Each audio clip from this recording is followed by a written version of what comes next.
जय श्री कृष्ण। आप सभी को सकट चौथ की ढेरों शुभकामनाएं। प्रिय दर्शकों, आज सकट चौथ का दिन है। आज आपको श्रवण करनी चाहिए सकट चौथ व्रत कथा। इस वीडियो में हम आपको सकट चौथ पर सुनी जाने वाली तीनों कथाएं एक साथ लेके आए हैं। प्रमुख रूप से ये तीन ही कथाएं हैं जो भारतवर्ष में प्रचलित हैं, जो भारतवर्ष में सकट के व्रत में मुख्य रूप से सुनी जाती हैं। इसमें चौथ माता की कथा है, बुढ़िया माई की कथा। बुढ़िया माई और उनका जो एक बेटा था, बेटा पशु चराने जाता था और बुढ़िया माई पकवान बना के खाती थी और फिर वह नाराज होके चला जाता है। वह प्रमुख कथा है जो इस सकट चौथ पर सुनी जाती है। दूसरी कथा देवरानी और जेठानी की है, वह भी प्रमुख रूप से सुनी जाती है। और तीसरी कथा विनायक जी महाराज की कथा है, वह भी सकट चौथ पर प्रमुख रूप से सुनी जाती है। तो इन तीनों ही कथाओं को हम एक साथ लेके आए हैं, जिससे कि जिसके यहाँ जो कथा होती है उसके अनुसार वह श्रवण करके अपने व्रत को पूर्ण कर सके। यदि आपको ज्ञात नहीं है कि आपके यहाँ कौन सी सुनी जाती है, तो आप इन तीनों कथाओं का श्रवण करें, बड़े कल्याणकारी हैं। क्योंकि विनायक जी की कथा तो अवश्य रूप से सुनी ही जानी चाहिए और सकट माता की कथा भी साथ में होनी चाहिए, तभी आपका सकट व्रत पूर्ण होता है। तो आइए हम एक एक करके आपको कथा श्रवण कराते हैं। आपसे निवेदन है कि यह सकट चौथ व्रत कथा का पवित्र वीडियो है, तो कृपया इसे जितना हो सके शेयर कीजिए और लाइक अवश्य कर दीजिएगा। शेयर करने से लाभ ये होगा कि लोगों के पास सही जानकारी, सही कथा पहुंचेगी, तो वो भी सही लाभ लेके सही प्रकार से अपना व्रत पूर्ण कर पाएंगे।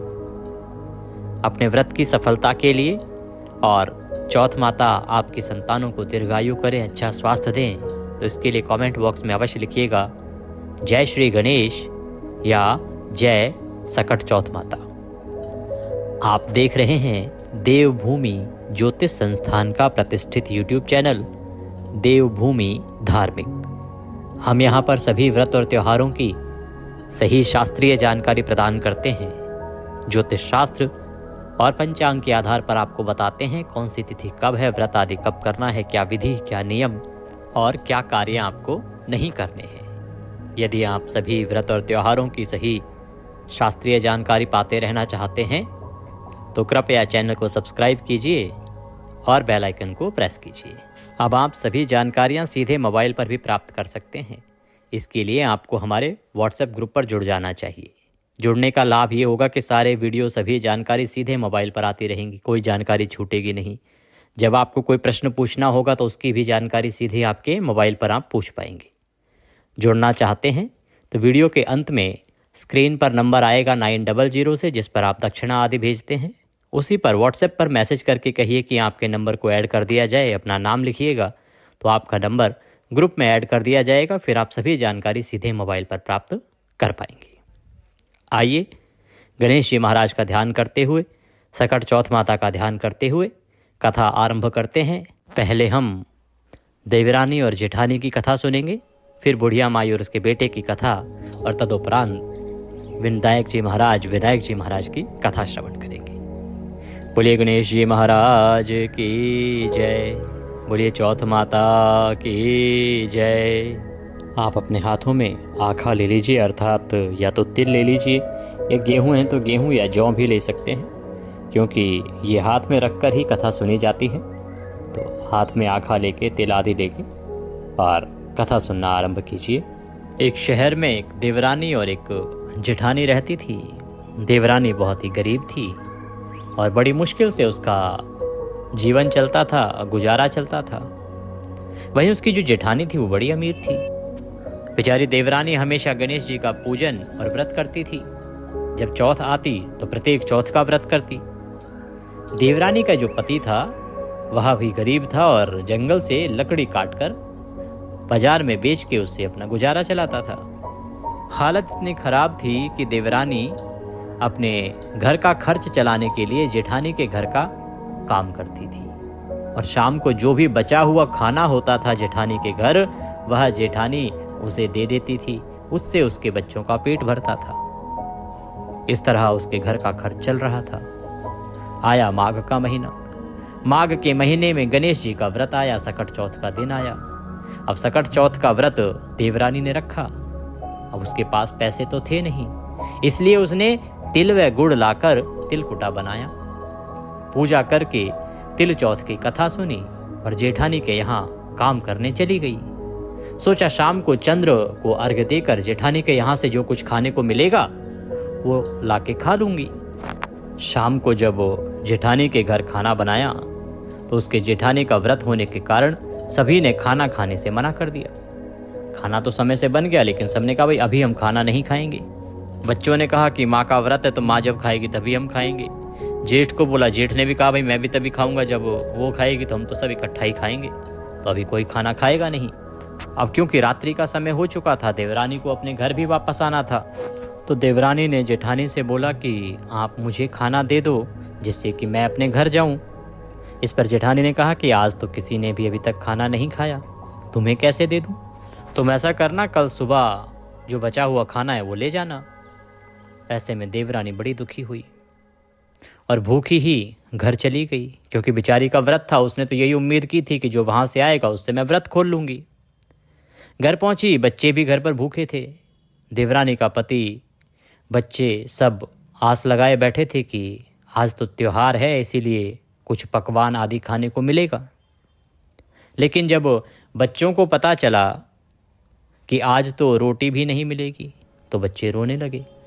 उसका पति भी बहुत क्रोधित हो गया और कहने लगा कि दिन भर काम करने के बाद भी वह 2 रोटियां नहीं ला सकती। पति ने देवरानी पर बड़ा क्रोध किया, उसको खूब मारा। वह बेचारी रोती रही और गणेश जी को याद करती रही। इसी प्रकार से वह गणेश जी को याद करते करते रोते रोते पानी पीकर सो गई। उस दिन सकट माता गणेश जी महाराज बुढ़े बुढ़िया का रूप धारण करके और देवरानी के सपने में आए। सपने में उन्होंने देवरानी से पूछा कि सो रही है या जाग रही है? वह बोली कुछ सो रही हूँ और कुछ जाग रही हूँ। तो गणेश जी महाराज और सकट चौथ माता जो बूढ़े बुढ़िया के रूप में थे, उन्होंने कहा भूख लगी है, कुछ खाने को दे।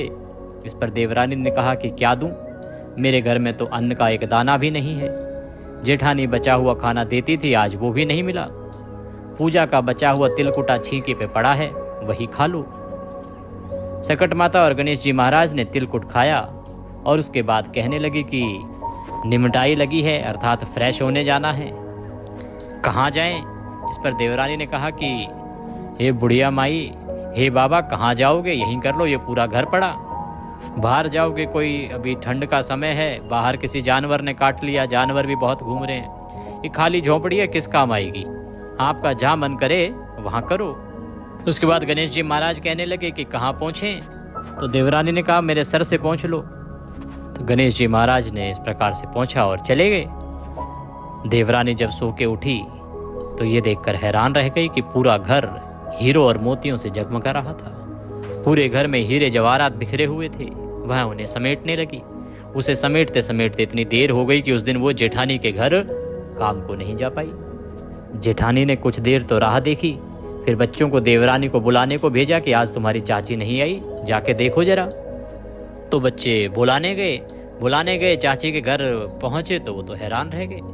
उसका घर तो विशाल महल जैसा बना हुआ था। पूरे घर में हीरे जवाहरात मोतियां ही मोतियां जगमगा रहे थे। ये देख के वो हैरान रह गए। दौड़े दौड़े वापस आए, अपनी माँ से कहा माँ वहाँ तो चाची का घर महल बन गया, हर तरफ हीरे जवाहरात हैं, चाची तो खूब अमीर हो गई। जेठानी को बड़ी हैरानी हुई। वो दौड़कर देवरानी के पास आई और पूछा कि यह सब कैसे हो गया? अरे तूने कौन सा जादू टोना सीख लिया जिससे तुझे ये सब रात रात में मिल गया? तो देवरानी ने उसके साथ जो कुछ भी हुआ था वह सब अपनी जेठानी को कह डाला। अब जेठानी के दिमाग में विचार आया कि वो भी वैसा ही करेगी। क्या पता गणेश जी और सकट चौथ माता उसको भी खूब सारा धन दे दे। तो उसने भी खूब तिलकुटा आदि बनाया। शाम को पति घर आया तो पति से कहा कि मारो मुझे। पति ने कहा पागल हो गई, क्यों मारूं तुझे? बोला ना, तुम्हें मारना पड़ेगा, मारो मुझे, तुम्हें मेरी कसम है, खूब मारो मुझे। पति को कई बार कहा, पति नहीं उठा। फिर उसने कहा, उसको भी आया गुस्सा, उसने देख के 2-3 मार दिए।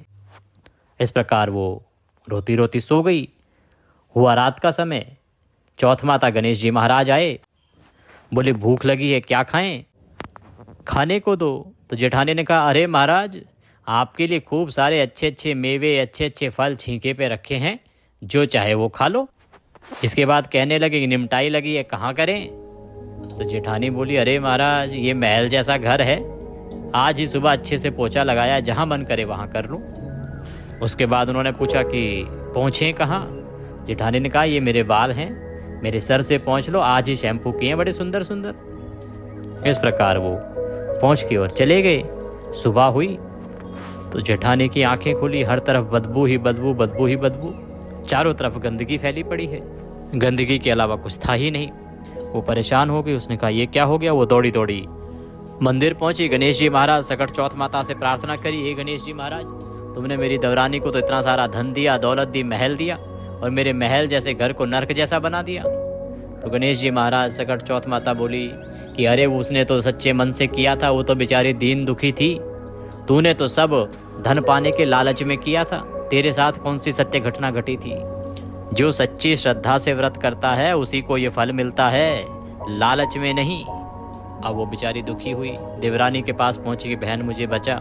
तब देवरानी ने गणेश जी महाराज से प्रार्थना की कि हे गणेश जी महाराज, इस मेरी जेठानी को माफ़ करो और इसके यहाँ संकट तार दो। तब गणेश जी महाराज, सकट चौथ माता प्रसन्न हुई और उसके घर से पूरी गंदगी साफ हो गई। इस प्रकार से हे गणेश जी महाराज, हे सकट चौथ माता, जैसे देवरानी को दिया वैसे सबको देना। कथा कहने वाले, सुनने वाले, हुंकारा भरने वाले सबके घर में सदा समृद्धि देना। और जैसा अंत में जेठानी के साथ किया वैसा किसी के साथ ना करना। बोले गणेश जी महाराज की जय, बोले सकट चौथ माता की जय। इसी के साथ एक और कथा है जो सकट चौथ व्रत में सुनी जाती है, वो है बुढ़िया माई और उसके बेटे की, जिसको अब हम श्रवण करेंगे। एक समय की बात है, एक बुढ़िया माई थी और उसका एक बेटा था। एक गांव में रहते थे। बुढ़िया माई का जो बेटा है वो गांव वालों की गाय चराने जाया करता था, वहीं से उसे धन अन्न प्राप्त होता था, उसी से उनका जीवन चलता था। उस लड़के की माँ सकट चौथ माता में बड़ा विश्वास रखती थी और उनकी सदा सेवा पूजा और प्रतिवर्ष उनका व्रत किया करती थी। एक बार जैसे ही बुढ़िया माई का बेटा पशु चराने के लिए, गाय चराने के लिए निकला, तो वहीं उसकी चाची ताइयों ने उसे भड़काने के उद्देश्य से कहा कि बेटा तू तो जंगल में चला जाता है, सारा दिन धूप में तपता है, वहाँ से इतनी मेहनत करके जो पैसा आता है उसके बदले में तुम्हारी माँ घर में बैठ के गट्टे करके खाती है। गट्टे करके अर्थात लड्डू बना बना के, पकवान बना बना के खाती है। बुढ़िया के बेटे ने कहा, नहीं नहीं आप झूठ बोल रही हैं, ऐसा हो ही नहीं सकता, आपको कुछ गलतफहमी हो गई होगी। मेरी माँ ऐसा कर ही नहीं सकती कि खुद रसोई बना के खाए, पकवान बना के खाए और मुझे ना दे। तो बोली, अरे बेटा तू बड़ा भोला है, तुझे पता नहीं है। अगर तुझे हम पर विश्वास नहीं है तो तू ऐसा करना, आज शाम को घर जल्दी चले जाना, जल्दी चला जाएगा तो सब तुझे अपनी आंखों से दिख जाएगा, तो खुद अपनी आंखों से जाके देख लेना। तो उस दिन सकट चौथ का दिन था। बुढ़िया के बेटे के मन में आया कि ठीक है, आज मैं जल्दी जाके देखता हूँ। अब क्योंकि सकट चौथ का दिन था तो बुढ़िया माई ने व्रत किया था और पूजन के लिए वो तिल चटकाकर लड्डू बना रही थी। तभी बुढ़िया माई का बेटा आ गया। उसने देखा कि उसकी माँ तो सच में तिल चटका रही है और लड्डू बना रही है, और ये देख के उसे विश्वास हो गया कि जो मेरी चाची ताई कह रही थी वही सही है। यहाँ तो मेरी माँ पकवान बना रही है, मैं तो इस धूप दोपहरी में जंगल में चला जाता हूँ और यहाँ पीछे से मेरी माँ पकवान बना के खाती है, तो मुझे तो अब यहाँ नहीं रहना। अतः उसने क्रोध में आके अपनी माँ से कहा कि माँ मैं तो अब शहर जाऊँगा, मैं तो यहाँ नहीं रहूँगा। माँ ने कहा, अरे बेटा ऐसा क्या हो गया, अपना गुजर बसर यहाँ चल तो रही है, तू क्या करेगा शहर जाके। बोला, नहीं माँ मैं तो यहाँ काम नहीं करूँगा, मैं तो यहाँ रहूँगा नहीं, अब दूर प्रदेश जाऊँगा। माँ बोली, नहीं बेटा ऐसे नहीं करते, क्या करेगा तू जाके। वो बोला, माँ मैं तो चला जाता हूँ जंगल में पशु चराने, गाय चराने, और तुम घर में बैठ के यहाँ ये पकवान बना के, लड्डू बना के खाती हो, मैं तो ऐसे नहीं रह सकता, तो मैं तो ये घर छोड़ के जाऊँगा। तो बुढ़िया माई बोली, अरे बेटा तू गलत समझ रहा है, ऐसा नहीं है। आज मेरा सकट चौथ का व्रत था, चौथ माता का व्रत था, और चौथ माता के व्रत पूजन के लिए ही मैं ये बना रही थी, मैं रोज नहीं बनाती। पर क्योंकि अब उस बालक की बुद्धि पर वही भ्रम जो था वो सवार हो गया था, वही धुन चढ़ गई अब कि नहीं मैं तो अब यहाँ नहीं रहूँगा और छोड़ के जाऊँगा। बुढ़िया माई भी समझ गई कि ये मेरा बेटा वो पक्का किसी न किसी की बातों में है, किसी न किसी ने इसे सिखा पढ़ा दिया है, इसीलिए इस प्रकार की बातें कर रहा है, तो अब तो ये रुकेगा नहीं। तो उसने कहा ठीक है बेटा, अगर तेरे को जाना है तो तू जा, ऐसा कर ये आखा ले जा। आखा क्या, जो आप हाथ में गेहूं के दाने या जो भी अक्षत या तिल लेके आप जो कथा सुनते हैं ना, उसको आखा कहते हैं। वो दे दिए कि बेटा ये अपने साथ ले जा, और जहाँ भी तेरे को मुसीबत आए ना, जहाँ तेरे को लगे कि खतरा है, मुसीबत है, तो वहाँ ये आखा पूर के बैठ जाना, ये आखा पूर देना चौथ माता और गणेश जी महाराज का ध्यान करके। अगर मैं तेरे नाम के सच्चे व्रत करती होंगी सकट चौथ के, तो निश्चित ही तेरी वह विपदा टल जाएगी और चौथ माता की कृपा से तुम सुरक्षित रहोगे। तो बुढ़िया माई का बेटा अपने हाथों में वो तिल लेके और चल दिया। अब चलते चलते चलते चलते जैसे ही रास्ते में जंगल आया, अब जंगल बड़ा घना, अब घने जंगल में बहुत सारे जानवर। तो जंगल में चलते चलते बुढ़िया माई के बेटे के सामने एक शेर आ गया। शेर को देख के वो डर गया। उसने कहा भाई आज तो तेरा मरना तय है, ये शेर है, शेर तो छोड़ेगा नहीं। तभी उसे अपनी माँ की कही हुई बात याद आ गई। उसने उन तिल के दानों में से थोड़े से तिल के दाने लिए और गणेश जी महाराज और चौथ माता का ध्यान किया और बोला कि अगर मेरी माँ ने मेरे नाम के सच्चे सकट चौथ के व्रत किए हैं तो ये जो शेर है ये गाय बन जाएगा और मेरी रक्षा हो जाएगी। तो उसने वो तिल लिए, चारों तरफ पूर दिए और इस प्रकार से प्रार्थना की। अब उसकी माँ तो सच्ची थी, वो तो अपने बेटे के नाम के ही व्रत करती थी। अरे भला कौन माँ अपने बेटे के विरुद्ध जाएगी? सभी माएँ अपने बेटे का ही तो भला चाहती हैं। देखिए, पूत कपूत हो सकते हैं, माता कभी जो है कुमति नहीं हो सकती।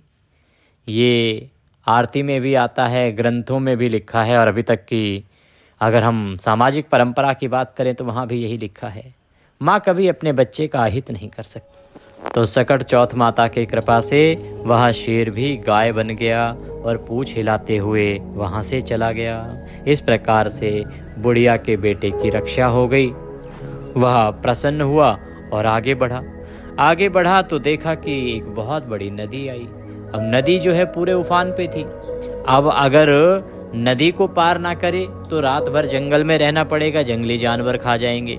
और अगर नदी को पार करने जाएगा तो भाई नदी तो उफान पे है और उसमें बह के चला जाएगा। वह बड़ा चिंतित हुआ, बड़ा परेशान हुआ। अब जब परेशानी में मनुष्य होता है तो सबसे पहले कौन याद आता है? माँ याद आती है।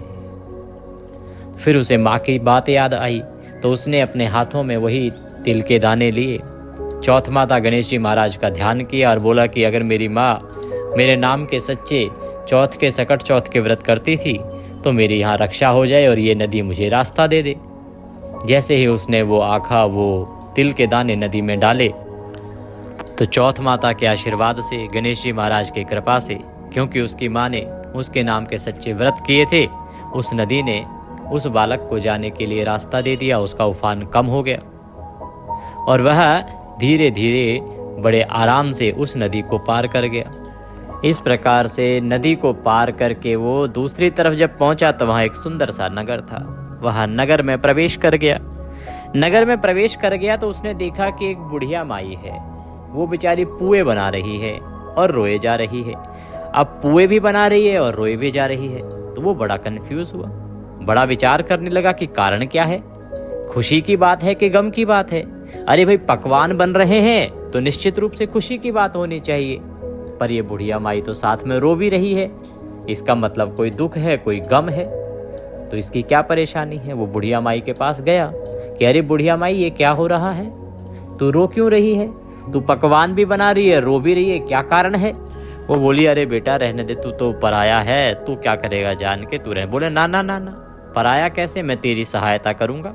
तू बता मुझे कि तुझे क्या गम है, किस चिंता में तू रो रही है। तो उसने बोला, बेटा तू सुनना चाहता है तो चल सुन। हमारी नगरी में 6 महीने में आव पकता है। आव वो होता है जिसमें कुम्हार के जो बर्तन पकते हैं ना, वो। तो राजा के आदेश से हर 6 महीने में आव पकता है और हमेशा किसी न किसी घर से एक बालक उसमें बिठाया जाता है, क्योंकि यदि कोई बालक उसमें ना बिठाया जाए, किसी बच्चे की आहुति ना दी जाए तो वो आव नहीं पकता और पूरा नगर परेशान रहता है। तो राजा ने ये नियम बना दिया कि बारी बारी से एक एक घर से बालक जाएगा। इस बार मेरे घर का नंबर है और मेरे तो एक ही लड़का है। अब अगर वो भी चला गया बेटा तो मैं किसके सहारे अपनी गुजर बसर करूँगी, मेरे जीवन ही खराब हो जाएगा। तो मैं तो यही सोच सोच के रो रही हूँ कि मेरा इकलौता तो बेटा है, वो भी आज मेरे से दूर चला जाएगा, छिन जाएगा, वो आओ में चला जाएगा, पक जाएगा। तो आज के बाद तो मैं कभी उससे मिल ही नहीं पाऊंगी। तो इसीलिए मैं चिंतित हूँ और रो रही हूँ उसके गम में। और क्योंकि आज उसका अंतिम दिन है तो मैं चाहती हूँ कि मेरा बेटा अच्छे से पकवान खा के जाए, ये उसे बड़ा प्रिय है। इसीलिए मैं ये पुए बना रही हूँ, पूड़ी बना रही हूँ, जिससे कि वो अच्छे से भोजन करके जाए। वो बोला, अरे बुढ़िया माई, बस इतनी सी परेशानी है, तू चिंता मत कर, तेरी इस परेशानी को मैं हल कर दूँगा। तू बस मुझे अच्छे से पुए पूड़ी पकवान बना के खिला देना बस, और उसके बाद तेरी ये परेशानी मेरी होगी। तेरे बेटे की जगह पर मैं उस आव में जाऊंगा।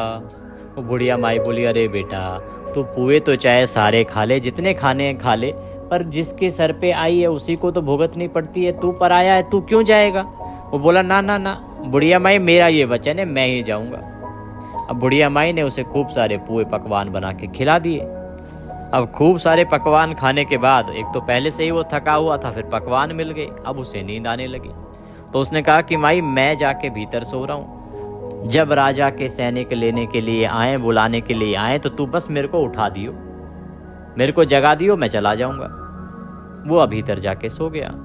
समय हुआ, आए राजा के सैनिक, वही बुढ़िया माई अपने बेटे को भेज। अब बुढ़िया माई बड़ी चिंतित, क्या करे, पराया पूत है, उसको कैसे उठाए, किस हक से उठाए।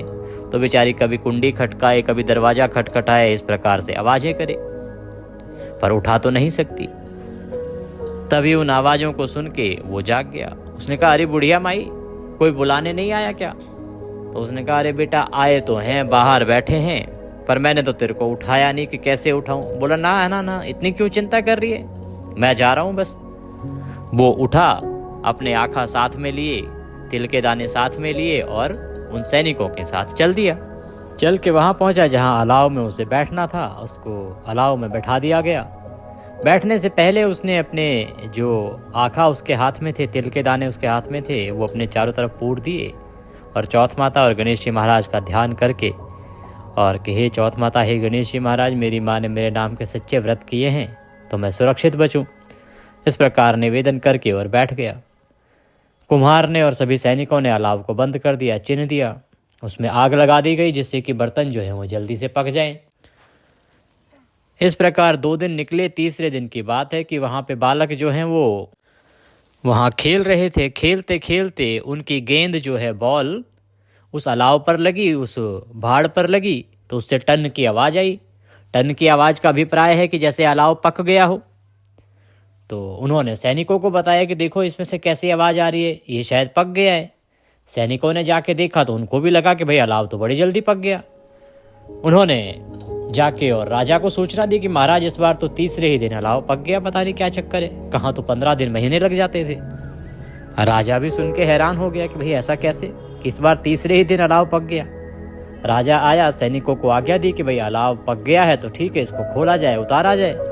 अब जैसे ही सैनिक उसे खोल के उतारने लगे तो अंदर से आवाज आने लगी कि भाई धीरे धीरे उतारो, इकलौती का पूत है। इकलौती का पूत अर्थात अपनी माँ का इकलौता बेटा है, धीरे धीरे उतारो, इकलौती का पूत है। अब ये बात सुन के और सब लोग हैरान रह गए, सैनिक डर गए, उन्हें लगा पता नहीं कौन है, कौन सी आत्मा है, भूत है, जिन है, क्या कारण है। सब सैनिक छोड़ के भाग गए। राजा वहां पे था, राजा ने तलवार निकाली और चढ़ गया ऊपर, बोला कौन है, अभी बता नहीं तो मार डालूंगा। तो अंदर से आवाज आई, महाराज मैं तो वही हूं जिसको आपने बैठाया था, डरते क्यों हो, बस आराम आराम से उतारो। तो राजा ने कहा भाई धीरे धीरे उतार लो, देखते हैं कौन है। वो बाहर निकला। राजा ने कहा भाई तू बच कैसे गया, इतनी आग में, इतने अलाव में जिसमें बर्तन पक गए, और वो भी तीसरे ही दिन, और तू बच गया, ये कैसा चमत्कार, क्या कारण है। तो बोला महाराज मुझे तो नहीं पता, मुझे इतना पता है कि मेरी माँ चौथ माता का व्रत करती है, सकट चौथ का व्रत करती है। मैं ऐसे ऐसे अपनी माँ के यहाँ से आया तो मेरी माँ ने ये आखा मुझे दिए थे, तिल के दाने दिए थे कि जहाँ कहीं संकट लगे मैं गणेश जी महाराज और चौथ माता का ध्यान करके बैठ जाऊं, वो मेरी रक्षा करेंगे। तो मैं तो बस यही तिल के दाने चारों तरफ पूर के बैठ गया था। जो भी हुआ ये चौथ माता और गणेश जी महाराज के आशीर्वाद से हुआ या मेरी माँ के व्रत के प्रताप से हुआ। राजा बड़ा प्रसन्न हुआ। राजा उसे अपने साथ ले गया और साथ ही उसने पूरे नगर में ये हेला फिरवा दिया कि भाई अब के बाद सभी सकट चौथ का व्रत करेंगे। राजा जब उस युवक को महल में ले गया तो रानी ने कहा, महाराज फिर इसके साथ तो हमें अपनी बेटी ब्याह देनी चाहिए। अरे ऐसा दामाद हमें कहाँ मिलेगा जिसको अग्नि भी नहीं जला सकती, कोई मार नहीं सकता। राजा को भी बात अच्छी लगी तो राजा ने उसके साथ अपनी बेटी की शादी कर दी, विवाह कर दिया। कुछ ही दिन बीते थे कि एक दिन राजकुमारी और वह युवक महल की छत पर घूम रहे थे। तो उस युवक ने कहा कि वो जो नदी है दूर, उसके परली तरफ हमारा गांव है। राजकुमारी बोली, क्या आपका भी कोई गांव है? बोला, हाँ मेरी माँ है, गांव है, घर है, सब कुछ है। तो बोली, फिर हम यहाँ क्या कर रहे हैं, अपने घर चलते हैं। तो युवक बोला कि भाई अगर आपके पिता आपको आज्ञा दे दें और भेज दें तो चलो, मैं तो प्रसन्न हूँ चलने को। तो वह राजकुमारी दौड़ी दौड़ी अपने पिता के पास गई। बोला, पिताश्री आपके दामाद कह रहे हैं कि अगर आपकी आज्ञा हो तो हम अपने गांव चले जाएं। तो पिता बोला, बेटा ये तो बहुत अच्छी बात है। दूर जमाई लाख बराबर, घर जमाई खाक बराबर, तो इससे उत्तम तो है ही नहीं कुछ। तो राजा ने खूब सारा धन दौलत आदि देके सैनिकों के साथ अपनी बेटी और दामाद को विदा कर दिया। दोनों पहुंचे नगर के द्वार पर, गांव के द्वार पर। वहां से बेटे ने एक सैनिक भेजा और मेरी माँ को सूचना दे कि उसका बेटा आया है। तो सैनिक गए और बुढ़िया माई के घर जाके खटखटा के बोले, अरे बुढ़िया माई तेरा बेटा आया है। अब बुढ़िया माई बेचारी अपने बेटे के गम में रो रो के अपनी आंखें गंवा चुकी थी, अंधी हो गई थी। वो बोली, अरे तू कौन है भाई, क्यों मेरे से मजाक कर रहा है? ये गांव की औरतें तो करती हैं कि बेटा आ रहा है, बेटा आ रहा है, अब तू भी। बोला, नहीं बुढ़िया माई, मैं सच बोल रहा हूँ, मैं तो सैनिक हूँ, तेरा बेटा आया, तेरी बहू भी साथ में। उसने बोला, हे चौथ माता, अगर ये सच कह रहे हैं तो मैं चलती हूँ। अगर वो मेरा बेटा है तो मेरे स्तन से सीधे दूध की धार बहे और वो सीधे उसको मिले। तो इस प्रकार से वो चल दी। जैसे ही वो बेटे के पास पहुंची तो उसके स्तनों से दूध बहने लगा। वो समझ गई कि मेरा बेटा आया है। बेटा पैरों में पड़ गया, माफ़ी मांगने लगा, क्षमा मांगने लगा। बोली, अरे पागला है क्या, माँ कोई भला बेटे से नाराज होती है क्या? खूब बेटे को आशीर्वाद दिया, बहू को गले से लगाया, बहू को आशीर्वाद दिया और उनको घर ले आई। चौथ माता के आशीर्वाद से बुढ़िया माई की आंखें भी ठीक हो गई और इस प्रकार से उसके खूब सारा महल अटारी हो गए। राजा ने खूब धन भी दिया, राजकुमारी भी घर आ गई और उसके घर में वारे के न्यारे हो गए। हे चौथ माता, कहानी कहने वाले को, सुनने वाले को, हुंकारा भरने वाले को, सबको जैसे पहले आई वैसे किसी के ना आना, जिससे बाद में आई वैसे सबके आना और सबके घर में खूब धन के भंडार भरना, संतानों को दीर्घायु करना। बोलिए चौथ माता की जय। इसके बाद जो हाथ में आपने तिल के दाने या गेहूं के दाने हैं, उसमें से कुछ दाने सामने जो जल का लोटा रखा है उसमें डाल दीजिए। अब हम विनायक जी की कथा सुनेंगे, क्योंकि विनायक जी की कथा के बिना कोई भी चौथ माता की कथा अधूरी कही जाती है। तो एक बार की बात है, गणेश जी महाराज बाल रूप में थे। चुटकी में चावल लेके, चम्मच में दूध लेके पृथ्वी लोक पर घूम रहे थे कि कोई मेरी खीर बना दो, कोई इसकी खीर बना दो, कोई इसकी खीर बना दो। वो एक नगर में पहुंचे जहाँ एक बुढ़िया माई रहती थी। वो गणेश जी भगवान की भक्त भी थी और चौथ माता का व्रत भी करती थी। तो गणेश जी महाराज ने उससे कहा कि बुढ़िया माई इसकी खीर बना दे। अब बुढ़िया माई ने सोचा बालक है, चल कोई बात नहीं, इसकी बाल लीला है, ये भी खुश हो जाएगा। बोला, ला भाई बना देती हूँ। उसने छोटा पतीला चढ़ाया। बोला, ना ना ना ना बुढ़िया माई, जो सबसे बड़ा भगोना घर में है ना वो चढ़ा। उसने बाल लीला समझ के और सबसे बड़ा पतीला जो है चूल्हे पे चढ़ा दिया।